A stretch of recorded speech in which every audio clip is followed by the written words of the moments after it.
बिस्मिल्लाहिर्रहमानिर्रहीम। स्टूडेंट्स, आज का जो टॉपिक है ये रेस्पिरेशन का लास्ट पार्ट है, लास्ट फेज़ है। हमने रेस्पिरेशन के जो पहले दो फेजेस हैं यानी ग्लाइकोलिसिस और क्रेब्स साइकिल, ये दोनों पिछले वीडियोस में कवर किए हैं और आज इसका जो लास्ट फेज़ है, जो लास्ट पार्ट है, जिसको हम इलेक्ट्रॉन ट्रांसपोर्ट चेन कहते हैं। Electron transport chain, electron transport chain, it's a very important topic. Electron transport chain,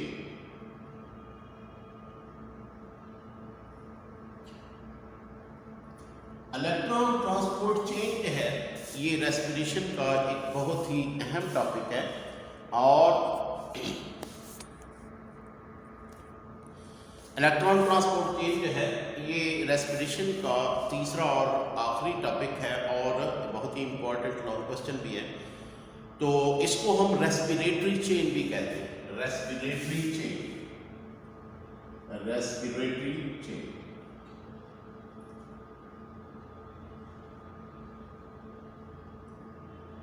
ये टॉपिक जो है बज़ाहिर स्टूडेंट्स को थोड़ा सा मुश्किल लगता है, बायोकेमिस्ट्री का टॉपिक है ये।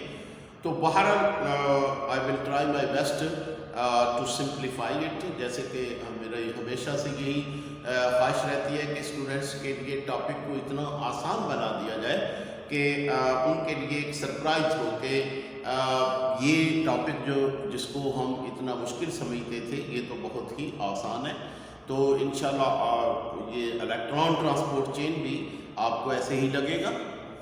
तो इससे पहले यानी रेस्पिरेशन में, जैसे कि आपको याद भी होगा, मैंने दो टॉपिक कवर किए थे, दो जो हैं इसके, और एक था ग्लाइकोलिसिस और दूसरा जो था वो था क्रेब्स साइकिल। ये दोनों जो टॉपिक हैं ये हमने कवर किए थे कि जब किसी भी फूड के मॉलिक्यूल को या ग्लूकोज के मॉलिक्यूल को तोड़ा जाता है तो उसको डिफरेंट फेजेस में हम डिवाइड करते हैं। पहले फेज में ग्लाइकोलिसिस यानी कि ग्लूकोज टूट के 2 पाइरुविक एसिड में तब्दील हुआ था और 2 पाइरुविक एसिड को हमने क्रेब्स साइकिल में लेके आए थे। पहले एसिटाइल CoA, फिर उसके बाद एसिटाइल CoA के साथ ऑक्सैलो एसीटेट के साथ रिएक्शन हुआ और डिफरेंट कंपाउंड बने। और उसमें जो मेन चीज़ है आपको याद होगी कि जो एनर्जी ATP की फॉर्म में थी वो सिर्फ एक साइकिल के लिए एक ही थी और वो भी GTP की फॉर्म में थी,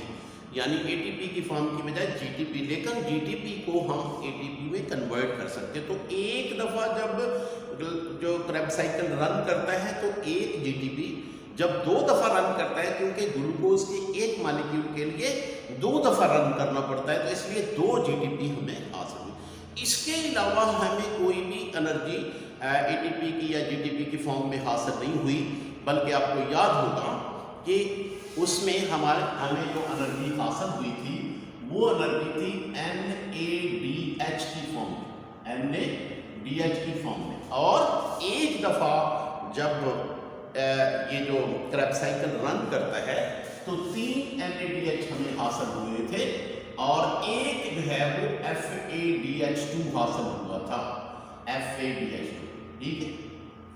और ये यानी एक दफ़ा जब क्रेब्स साइकिल रन करता है तो जब 2 दफ़ा रन करेगा तो NADH कितने हो जाएंगे 6 और ये कितने हो जाएंगे 2 और GTP कितने हो जाएंगे 2। तो ये थी यानी कि टोटल जो एनर्जी हमें हासिल हुई थी इसमें क्रेब्स साइकिल। लेकिन ये GTP तो आसानी से हम ATP में कन्वर्ट कर सकते हैं, दैट्स नो प्रॉब्लम। 2 GTP का मतलब 2 ATP। लेकिन ये जो कंपाउंड्स हैं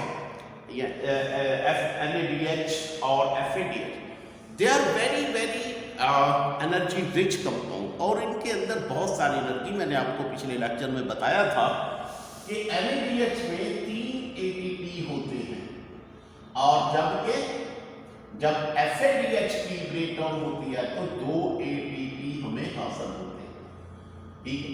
अब सवाल ये पैदा होता है कि ये जो NADH है जिसके अंदर 3 ATP हैं ये हम हासिल कैसे करें, और FADH H2 के अंदर जो 2 ATP हैं ये हम हासिल कैसे करें? तो इसका सिंपल आंसर है कि इसको हम अगले फेज में लेके जाएंगे जिसको हम कहते हैं इलेक्ट्रॉन ट्रांसपोर्ट चेन। ठीक है, इसको हम अगले मरहले में जिसको इलेक्ट्रॉन ट्रांसपोर्ट चेन या फिर रेस्पिरेटरी चेन कहते हैं उसके अंदर हम लेके जाएंगे। इसके अलावा जब ग्लाइकोलिसिस की और क्रेब्स साइकिल की बात हुई थी तो सबसे पहले ये सेल है, तो सेल के अंदर ये न्यूक्लियस है और ये इसका साइटोप्लाज्म। तो मैंने आपको बताया था कि जो ग्लाइकोलिसिस होता है, ग्लाइकोलिसिस जो है ये साइटोप्लाज्म के अंदर होता है, लेकिन जो अगला फेज है जिसको हम क्रेब्स साइकिल कहते हैं, ये क्रेब्स साइकिल जो है ये माइटोकॉन्ड्रिया के अंदर जाके होता है, ये माइटोकॉन्ड्रिया के अंदर होता है। ठीक है, तो क्रेब्स साइकिल जो है जैसे मैंने आपको बताया था पहले भी, क्रेब्स साइकिल कहाँ पे होता है? माइटोकॉन्ड्रिया के मैट्रिक्स के अंदर, यानी कि ये माइटोकॉन्ड्रिया के मैट्रिक्स के अंदर। तो यहाँ पे तो क्रेब्स साइकिल कंप्लीट हुआ और उसके नतीजे में हमें NADH मिल गए, उसके बाद FADH2 मिल गया और TTP मिल गए। लेकिन ये जो कंपाउंड जैसे मैंने कहा कि they are very rich, energy rich compounds and we can get more energy from their breakdown. तो अब हम इनको यानी इसकी मजीद ब्रेकडाउन करेंगे, लेकिन ये जो ब्रेकडाउन है, ये जो ब्रेकडाउन फर्दर ब्रेकडाउन है या जिसको हम रेस्पिरेटरी चेन कहते हैं, ये कहाँ पे होती है? It's very important MCQ as well. ये माइटोकॉन्ड्रिया की ये जो इनर मेम्ब्रेन है यहाँ पे होती है जिसमें फोल्ड्स होते हैं, और फोल्ड्स को क्या कहते हैं? क्रिस्टी, यानी क्रिस्टी। ये जो फोल्ड्स हैं यानी ये जो मेम्ब्रेन है, फोल्ड वाली मेम्ब्रेन, इसको यहाँ पे इलेक्ट्रॉन ट्रांसपोर्ट चेन होती है। अब मैं इसको थोड़ा सा बड़ा करके आपको दिखाता हूँ कि यानी माइटोकॉन्ड्रिया में चूंकि ये इनर मेम्ब्रेन के ऊपर ये हो रही है इलेक्ट्रॉन ट्रांसपोर्ट चेन, तो इसको माइटोकॉन्ड्रिया के स्ट्रक्चर को मैं थोड़ा सा एलेबोरेट करता हूँ, बड़ा करके बनाता हूँ ताकि आपको समझ आ जाए। तो माइटोकॉन्ड्रिया जो है, जैसे मैंने कहा कि ये माइटोकॉन्ड्रिया की इनर मेम्ब्रेन, ये है माइटोकॉन्ड्रिया की।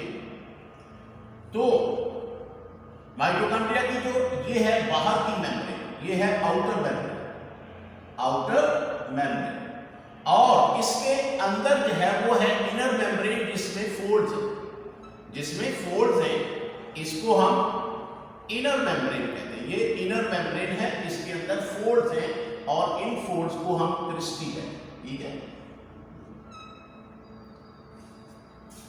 ये जो यानी जो फोल्ड्स हैं दीज आर कॉल्ड क्रिस्टी। ठीक है, और यहां पे मैंने बताया था कि कहीं कहीं आपको यानी नॉब लाइक स्ट्रक्चर भी नजर आएंगे जिसको हम F1 पार्टिकल्स कहते हैं। F1 पार्टिकल्स के बारे में भी थोड़ी सी कंफ्यूजन है। अभी हम इस लेक्चर में इंशाल्लाह F1 पार्टिकल्स के जो इसका कैरेक्टर है, जो इसका वो उसको भी हम डिस्कस करेंगे कि F1 पार्टिकल का मकसद क्या है, F1 पार्टिकल्स क्यों होते हैं और इसमें क्या होता है, ये भी। और ये होते कहाँ है? इनर मेम्ब्रेन जो है जिसको हम माइटोकॉन्ड्रिया की इनर मेम्ब्रेन जिसमें फोल्ड्स होते हैं।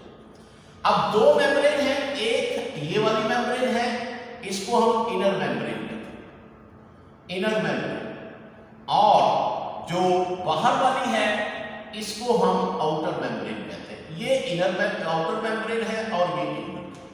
अब इन दोनों मेम्ब्रेन के दरमियान में जो स्पेस है, इस स्पेस को हम इंटर मेम्ब्रेन स्पेस कहते हैं। ये मेम्ब्रेन है, एक ये मेम्ब्रेन, इनके दोनों के दरमियान में ये जो स्पेस है that is called inner membrane space, sorry inter membrane space, that is called inter membrane space, inter membrane space. ठीक, ये है इंटर मेम्ब्रेन स्पेस। इस स्ट्रक्चर को आपको समझना बहुत जरूरी है।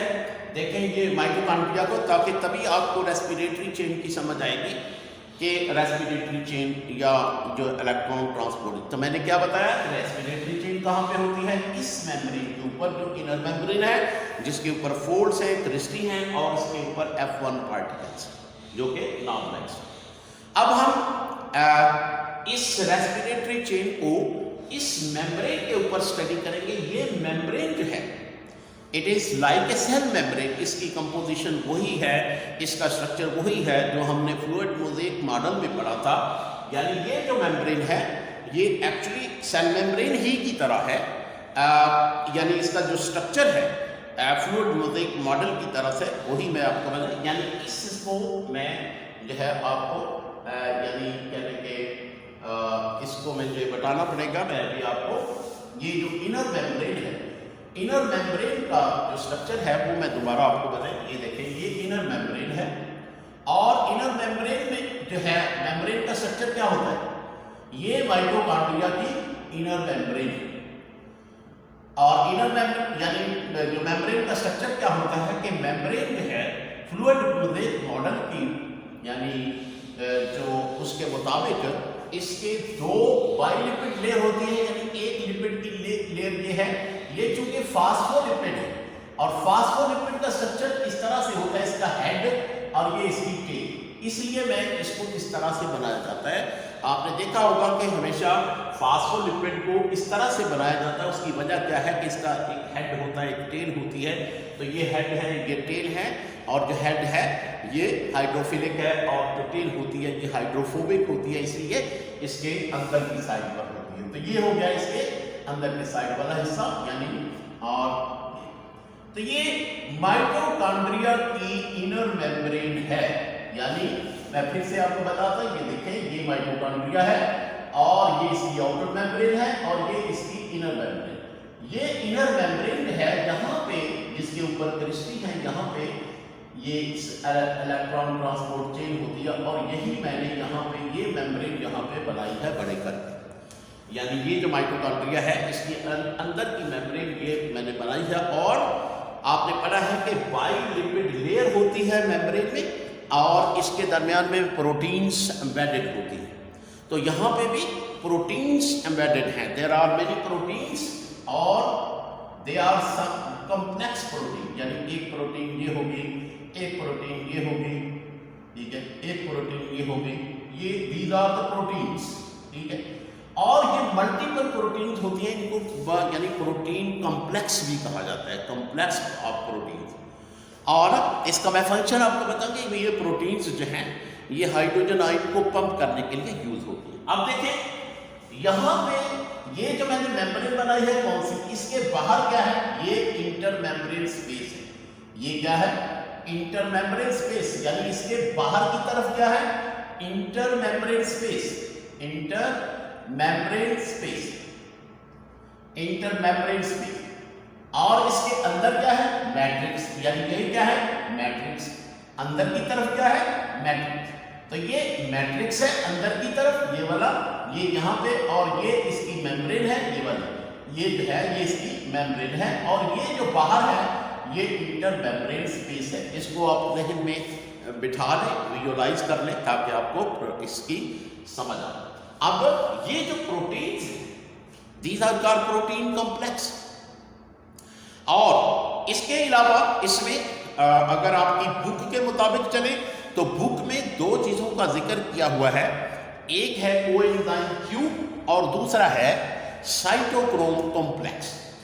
ये है, फर्ज करें, कोएंजाइम क्यू और यहाँ पे है साइटोक्रोम कॉम्प्लेक्स। ये साइटोक्रोम कॉम्प्लेक्स है। ये क्या है, कोएंजाइम क्यू, कोएंजाइम क्यू, ये है कोएंजाइम क्यू और ये क्या है, ये है साइटोक्रोम कॉम्प्लेक्स, साइटोक्रोम कॉम्प्लेक्स, ठीक है। ये दोनों मैंने ब्लू में शो की, ठीक है।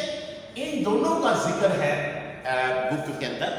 ये जो प्रोटीन कॉम्प्लेक्स है इनका जिक्र नहीं किया हुआ, लेकिन इनका चूंकि काफी इंपॉर्टेंट रोल है इसलिए मैंने आपके सामने ये दी। इसके अलावा एक और प्रोटीन का प्रोटीन होती है जो इस तरह से यहाँ पे, इसके अलावा भी एक प्रोटीन होती है, ये ऐसे करें, इसका जिक्र मैं बाद में करूंगा कि ये क्या है। ये इस तरह से actually it's not a protein, ये प्रोटीन तो है लेकिन इसलिए ये एक्चुअली एक एंजाइम, ये एक्चुअली एक एंजाइम, ठीक है। ये एक बहुत इंपॉर्टेंट एंजाइम है, इसका भी हम रोल डिस्कस करेंगे कि इसका रोल क्या है। अब आ जाए जनाब कि जो क्रेब्स साइकिल है उसके एंड पे हमें जो चीज हासिल हुई है वो हुई है NADH, और दूसरी चीज हासिल हुई है FADH2, और तीसरी चीज हमें हासिल हुई है GTP। ठीक है, ये तीन चीजें हमें हासिल हुई हैं।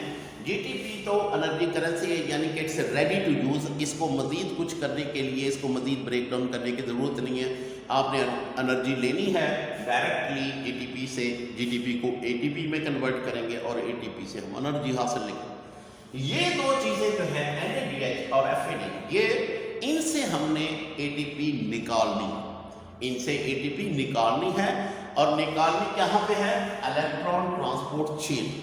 इलेक्ट्रॉन ट्रांसपोर्ट चेन होती कहाँ है? माइटोकॉन्ड्रिया की इनर मेम्ब्रेन जिसमें फोल्ड्स होते हैं उसके ऊपर। इस मेम्ब्रेन के अंदर प्रोटीन्स के कॉम्प्लेक्स होते हैं, यानी प्रोटीन्स आपने पढ़ा है कि एम्बेडेड होती हैं किसमें?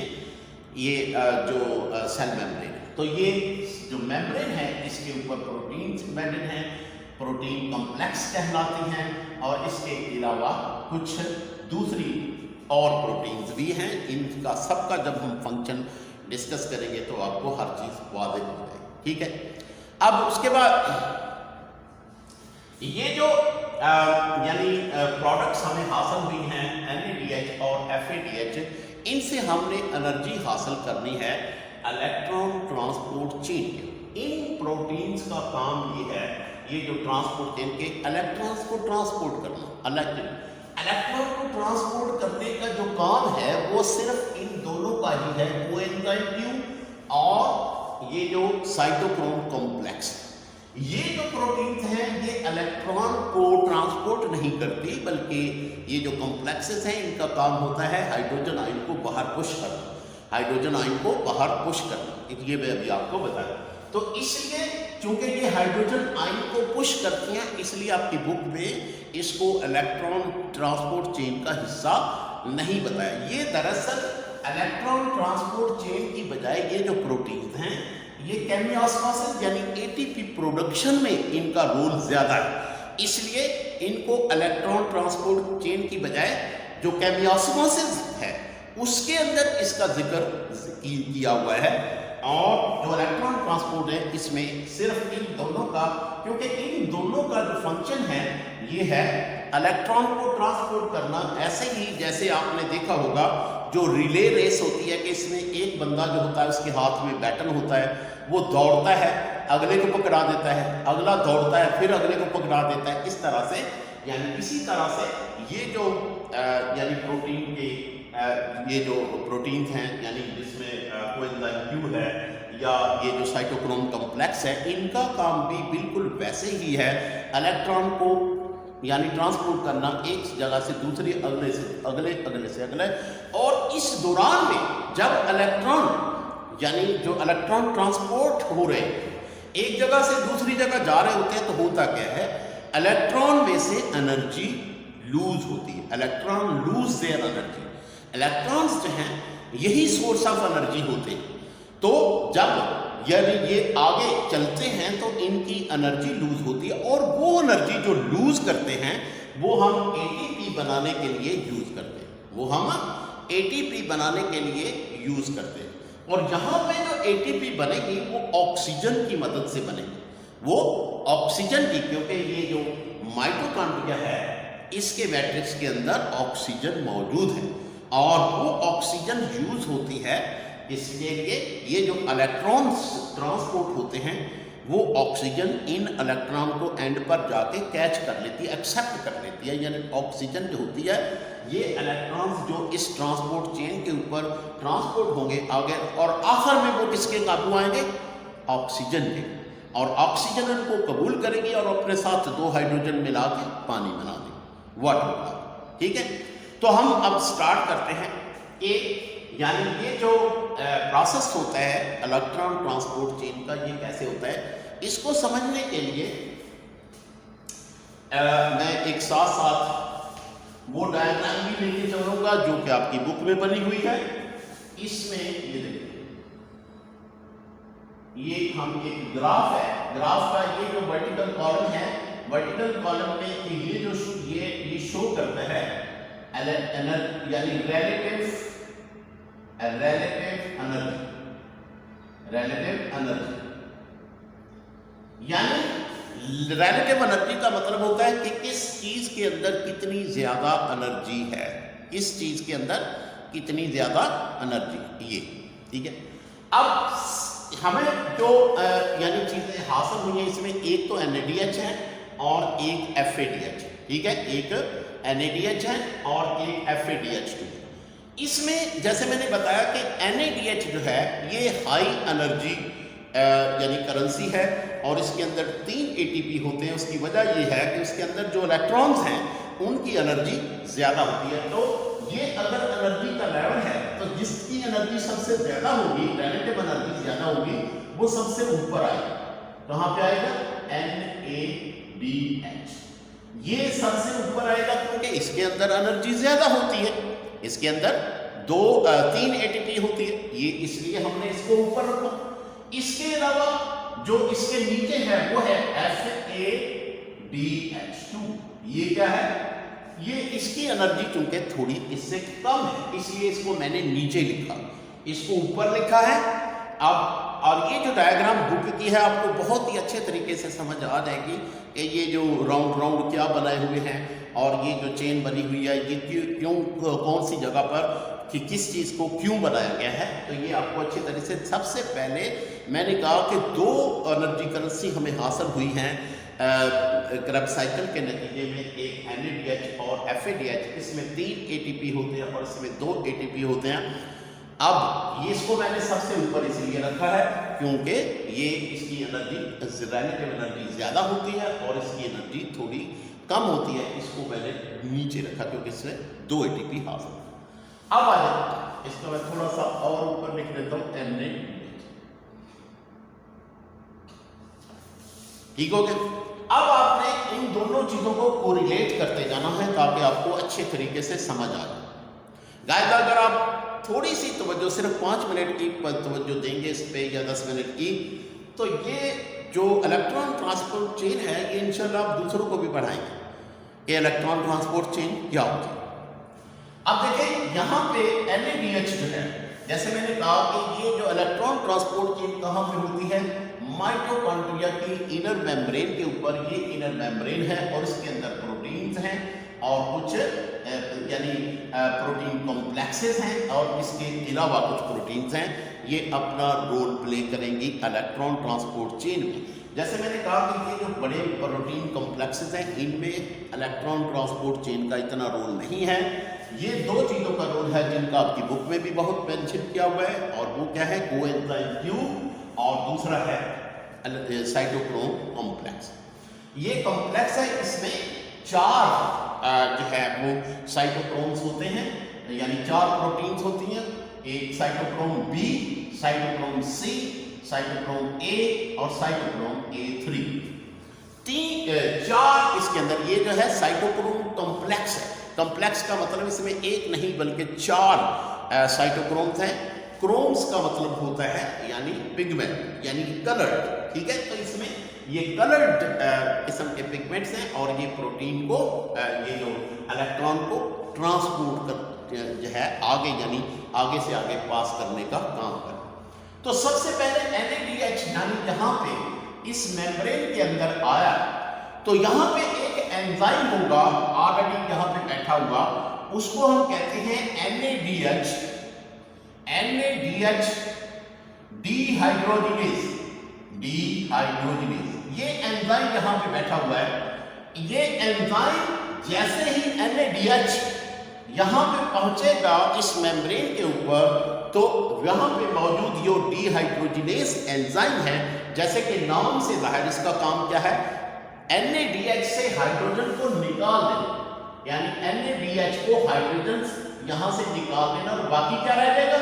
NAD+ और इसमें से हाइड्रोजन निकल गया। हाइड्रोजन निकल गया।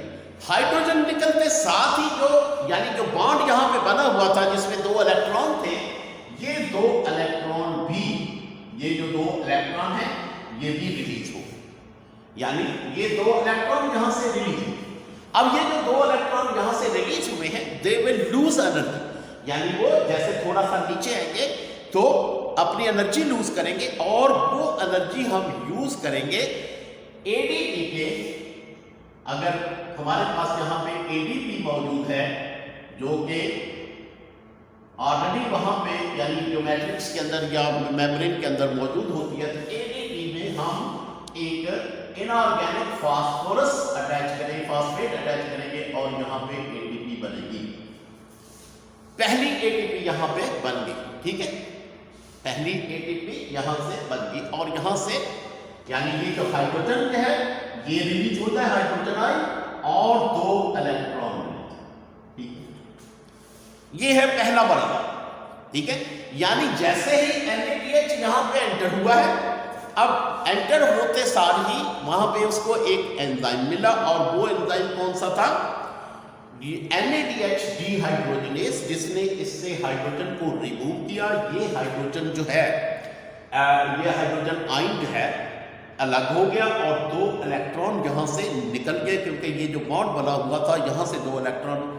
अब ये इलेक्ट्रॉन जैसे ही अपनी एनर्जी लूज करेंगे, इससे हम एक एटीपी बना लेंगे, एटीपी के साथ एक ऑर्गेनिक इनऑर्गेनिक फास्फेट अटैच है, ठीक है।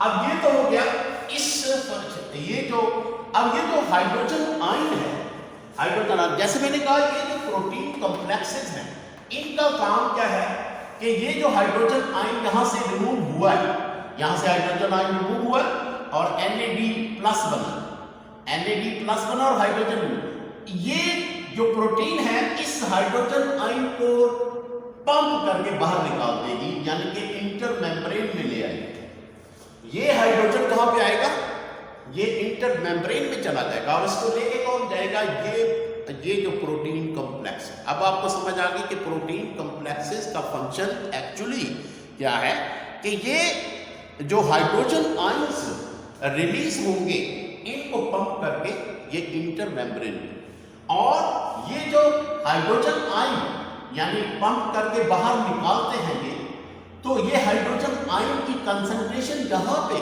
इंटर मेम्ब्रेन स्पेस में बढ़ती जाती है।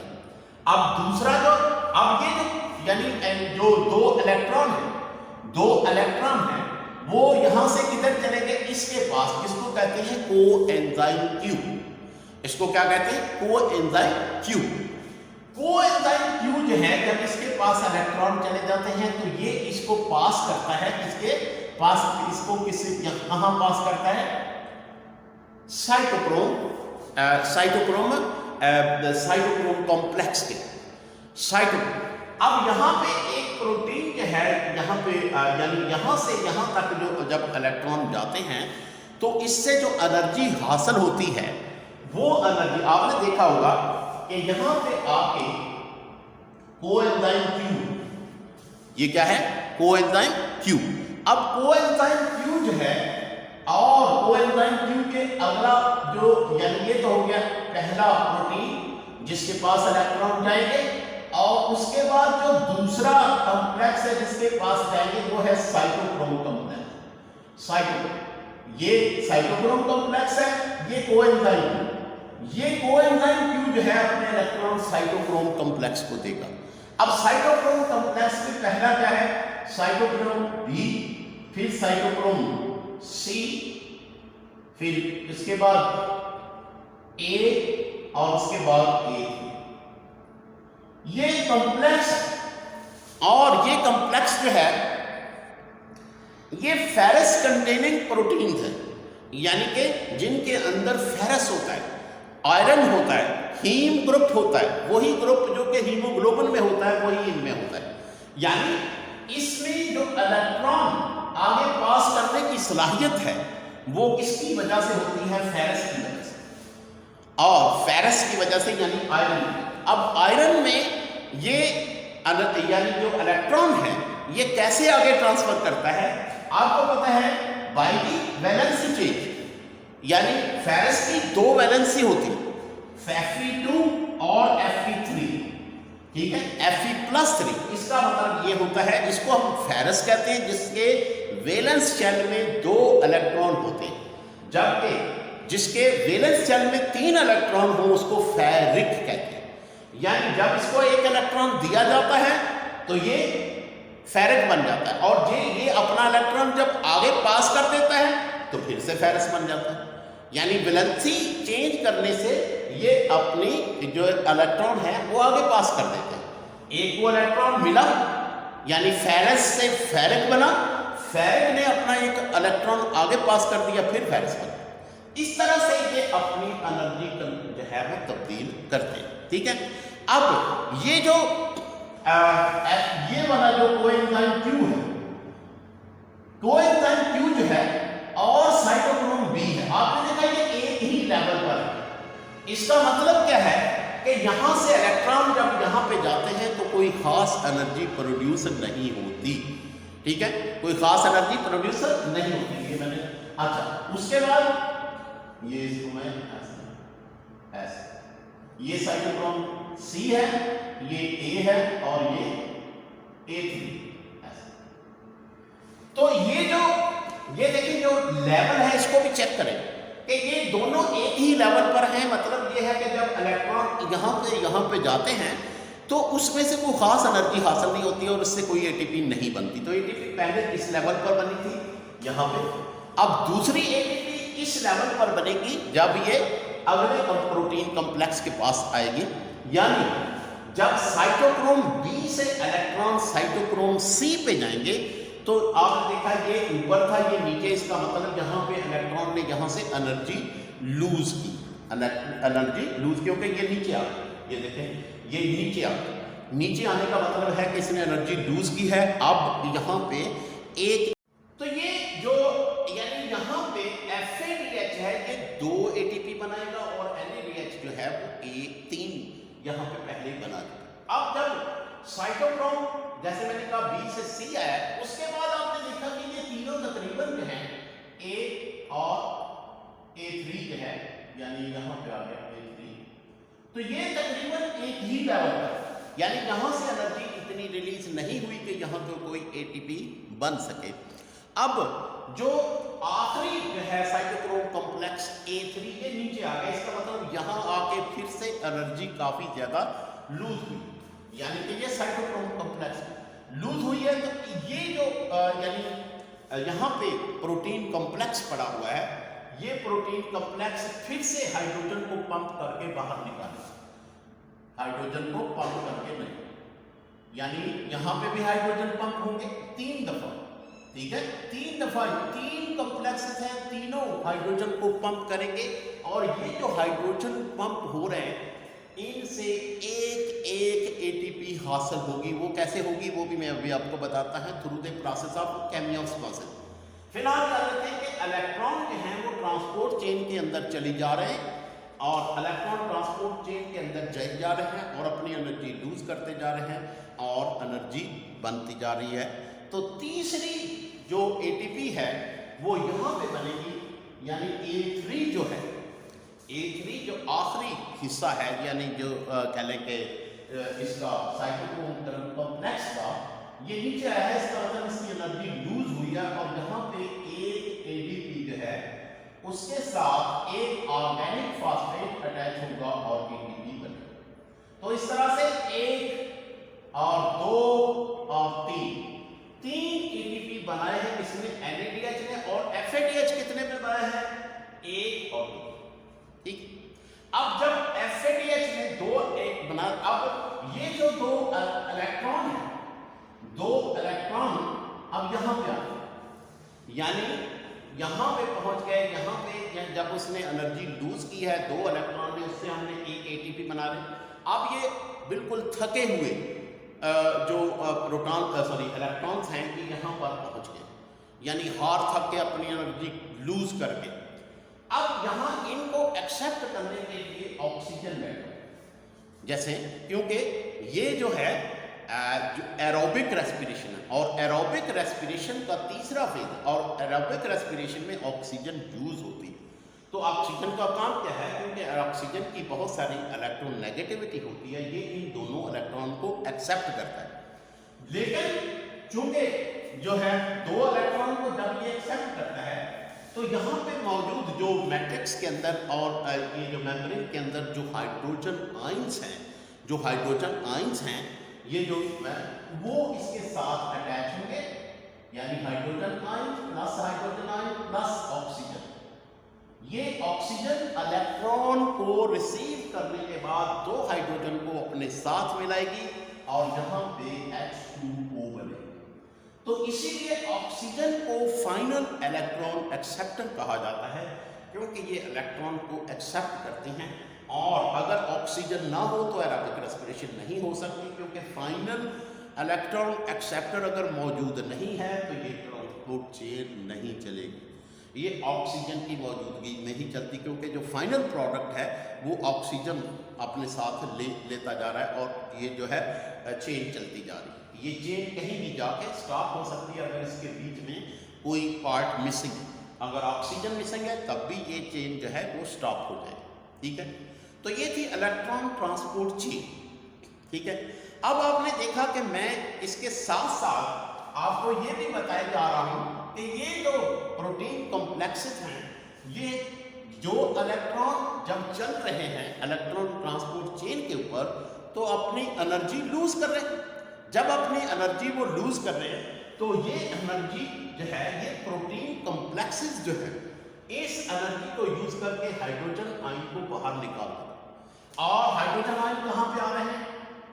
Inter membrane space, inter membrane space में। अब ये वापस नहीं आ सकते। क्यों नहीं आ सकते? क्योंकि यहां से तो ये एनर्जी यूज करके गए।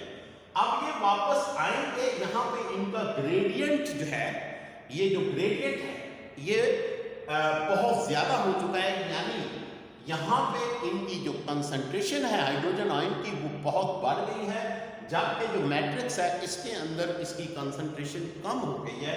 तो ये आसानी से डिफ्यूजन के थ्रू आ सकते हैं, पर ये जो मेम्ब्रेन है ये इसके लिए इम्परमिएबल है, यानी ये इनके अंदर आने का एक ही रास्ता है। ये जो हाइड्रोजन आयन यहाँ पे जमा हुए हैं इनको अंदर आने का एक ही रास्ता और वो ये है। ये एक्चुअली एक एंजाइम है और इसको हम कहते हैं एटीपी सिंथेज। एटीपी सिंथेज ये एंजाइम है और इसका काम है एटीपी बनाना। अब देखिए ये जो हाइड्रोजन आयन यहाँ पे गए हैं इनके अंदर बहुत सारी पोटेंशियल एनर्जी स्टोर हो गई है। कैसे कि यहाँ पे ये जो जमीन पे ऊपर कोई चीज पड़ी हुई है इसमें कोई ताकत नहीं है कि ये कोई काम कर सके, लेकिन जब इसके ऊपर पावर लगा के हम ऐसे इसको ऊपर उठा देते हैं इसमें पोटेंशियल एनर्जी स्टोर हो जाती है और जब हम इसको गिराते हैं तो ये इसमें काम करने की सलाहियत, इसके नीचे कोई भी चीज जो है वो मूव कर सकती है। इसकी मदद से हम किसी दूसरी चीज को मूव करा सकते हैं जब ये ऊपर पड़ी हुई, क्योंकि ऊपर जब गई है तो इसमें पोटेंशियल एनर्जी स्टोर। तो ये जो हाइड्रोजन आयंस हैं इनके अंदर पोटेंशियल एनर्जी स्टोर हुई है। अब वो एनर्जी जब ये इस एंजाइम के अंदर से गुजरेंगे तो वो एनर्जी जो है इस एंजाइम को यानी वो फ्राहम करेंगे, यानी ये एंजाइम जो है इस एनर्जी की मदद से यहाँ पे मैट्रिक्स में मौजूद जो एडीपी है उस पे साथ इनऑर्गेनिक फॉस्फेट अटैच करेगा और एटीपी बनाएगा। ठीक है, और एटीपी, इसीलिए इसको एटीपी सिंथेज यानी एटीपी बनाने वाला एंजाइम कहते हैं। ठीक है, और इसको ऑक्सीडेटिव फॉस्फोरिलेशन कहते हैं क्योंकि इसमें ऑक्सीजन यूज होती है। जब एटीपी बनाई जाती है ऑक्सीजन की मदद से तो हम उसको ऑक्सीडेटिव फॉस्फोरिलेशन कहते हैं। ठीक है, फॉस्फोरिलेशन का मतलब है एडीपी के साथ जो है इनऑर्गेनिक फॉस्फेट अटैच करके उसको एटीपी बनाना। तो गाइस ये था आज का टॉपिक रेस्पिरेटरी चेन। काइंडली अगर कोई इशू हो, देखिए इससे पहले कुछ इश्यूज थे तो लोगों ने मुझे पॉइंट आउट किए, किसी में आवाज़ का इशू था, लेकिन मैं सब लोगों का शुक्रगुजार हूँ कि इसके बावजूद कि मैं बहुत ही लिमिटेड रिसोर्सेज से वीडियो बनाता हूँ और लोग जो हैं वो फिर भी इसमें कुछ प्रॉब्लम्स होते, किसी में वॉइस का प्रॉब्लम, किसी में, लेकिन मैं उन सब लोगों का शुक्रगुजार हूँ कि उन लोगों ने कभी भी यानी इस चीज़ को क्रिटिसाइज़ नहीं किया, बल्कि मुझे मशवरे देते हैं, सर आप ऐसे कर लें ऐसे। तो I am trying to improve the quality of video, लेकिन फिर भी कोई कमी रह जाए तो मुझे कमेंट में बता दीजिएगा। और दूसरी बात यह है कि प्लीज़ सब्सक्राइब द चैनल, और इन वीडियोस को जो है आगे अपने दोस्तों के साथ ज़रूर शेयर कीजिए। यानी ये लाइव वीडियो हैं और आपको ये रियल टाइम वीडियोस का मतलब है कि आपको मैं बिल्कुल क्लास में खड़े होकर पढ़ा रहा हूँ। ये मेरा क्लासरूम है, बोर्ड है। यानी ये ऐसा नहीं है जैसे आपने देखा होगा कि लोग जो हैं वो किसी दूसरे से जो तस्वीरें वगैरह बना के उसको नरेट कर देते हैं, डिस्क्राइब कर देते हैं। हमें बहुत, यानी आपने देखा कि कितनी मेहनत से, इसलिए इसको थोड़ा सा रिकग्नाइज भी किया करें, वीडियोस को लाइक किया करें, शेयर किया करें सब, और चैनल को सब्सक्राइब किया करें। Thank you very much. अल्लाह हाफ़िज़।